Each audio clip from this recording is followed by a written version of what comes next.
परिचय। क्या हुआ जैक, तुम इतने गंभीर क्यों दिखाई दे रहे हो?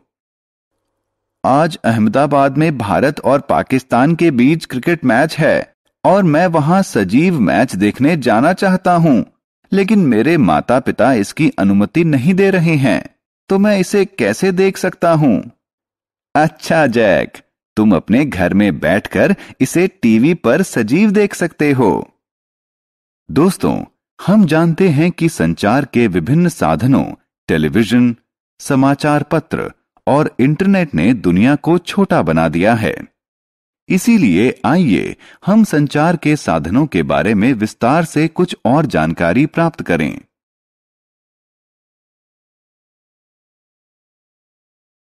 आओ सीखें।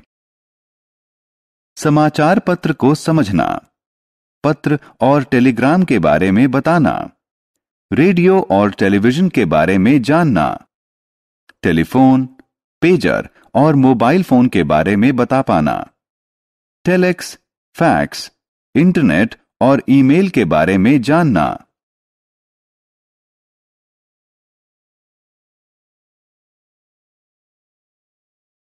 समाचार पत्र। नमस्कार दोस्तों, कैसे हैं आप? आमतौर पर हम देखते हैं कि हमारे घरों में नियमित समाचार पत्र आता है, लेकिन इसका उपयोग क्या है? वास्तव में इसके माध्यम से कागज पर छपे शब्दों और चित्रों के माध्यम से दुनिया के बारे में सूचना प्राप्त करते हैं। इसके कई भाग होते हैं, जैसे राष्ट्रीय, अंतर्राष्ट्रीय, खेल, व्यापार की खबरें और मौसम का हाल। हम जानते हैं कि इसमें आपके लिए भी एक खास भाग होता है, जिसमें कहानियां, कविताएं, चुटकुले और पहेलियां प्रकाशित होती हैं। पत्र। आइए अब संचार के एक दूसरे साधन पत्र के बारे में जानें। इस मुद्रित रेखा के नीचे न लिखें। आप जानते हैं कि पत्र संवाद का लिखित माध्यम होता है। साधारणतः इसका प्रयोग दुनिया के किसी भी स्थान में रहने वाले लोगों के बीच सूचना के आदान प्रदान के लिए होता है। अंतर्देशीय पत्र, हवाई तार और पोस्ट कार्ड पत्र के विभिन्न प्रकार हैं। आइए इनके बारे में विस्तार से जानें। पत्रों के प्रकार। आइए अंतर्देशीय पत्रों से शुरू करते हैं। अंतर्देशीय पत्र एक हल्के नीले रंग का डाक टिकट लगा कागज होता है, जिसमें संदेश लिखा जाता है और इसे एक खास तरीके से मोड़ा जाता है। आइए अब हवाई तार के बारे में जानें। हवाई तार भी एक प्रकार का अंतर्देशीय पत्र होता है, जिसे हवाई जहाज से भेजा जाता है। अन्य प्रकार के पत्रों को पोस्ट कार्ड कहते हैं। पोस्ट कार्ड एक पीले रंग के कागज पर लिखकर सूचनाओं के आदान प्रदान का माध्यम होता है। लेकिन क्या आप जानते हैं कि कुछ पत्र हमारे पास बहुत शीघ्रता से पहुंचते हैं?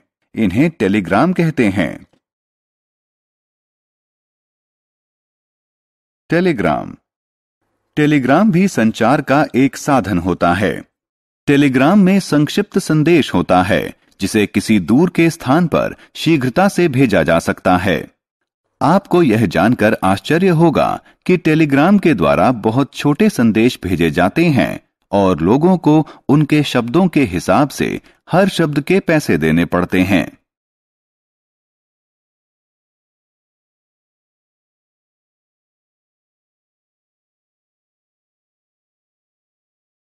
रेडियो और टेलीविजन। लेकिन क्या आपने उन लोगों के बारे में सोचा है जो पढ़ नहीं सकते?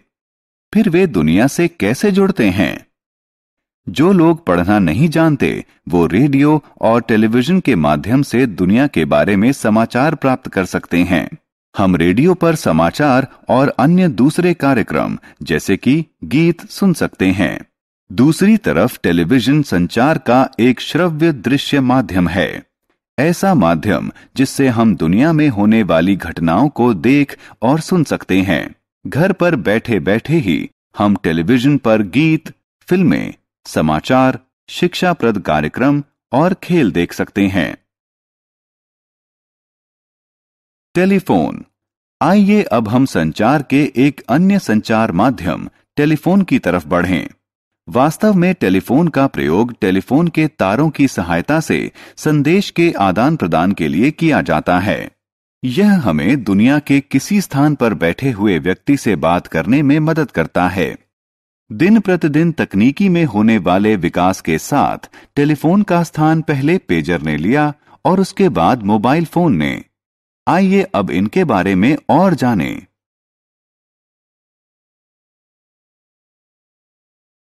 पेजर और मोबाइल फोन। पेजर एक यंत्र होता है जो आने वाले सतर्कता संदेश और या संक्षिप्त संदेश को ग्रहण करता है। यह यंत्र उन लोगों के लिए उपयोगी है जिन्हें किसी के टेलीफोन कॉल आने की उम्मीद हो और वो कॉल लेने के लिए या तत्काल वापस कॉल करने के लिए टेलीफोन यंत्र के पास उपलब्ध न हो। लेकिन जल्दी ही मोबाइल फोन बाजार में आ गया और ज्यादा बेहतर तकनीक होने के कारण उसने पेजर का स्थान ले लिया।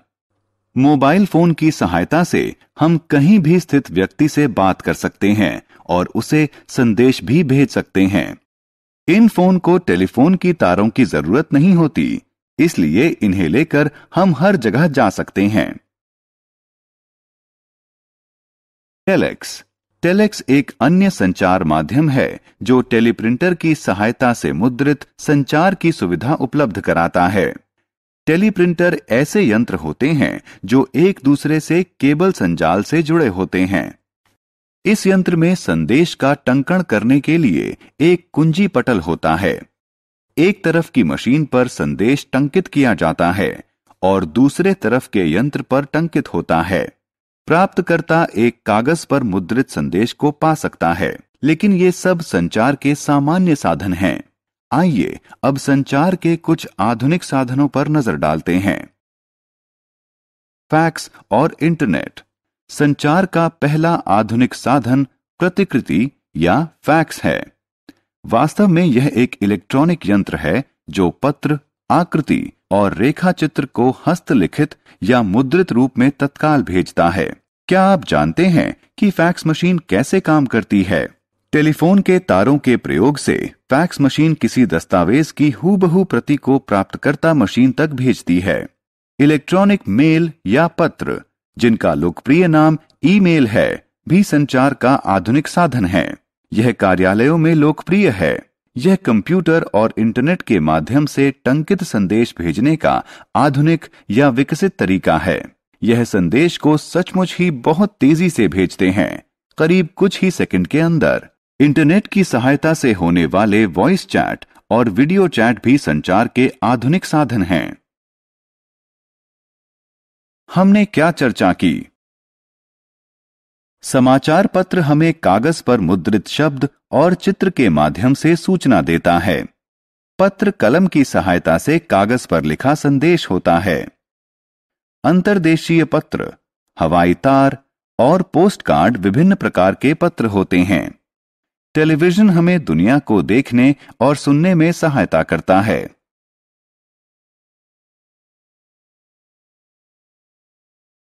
टेलीफोन और मोबाइल फोन से हम दुनिया में किसी भी स्थान पर स्थित व्यक्ति से बात कर सकते हैं। टेलीफोन की तारों के माध्यम से भेजे गए टंकित या लिखित संदेश को प्रतिकृति या फैक्स कहते हैं। कंप्यूटर और इंटरनेट के माध्यम से भेजे गए टंकित संदेश को ईमेल कहते हैं।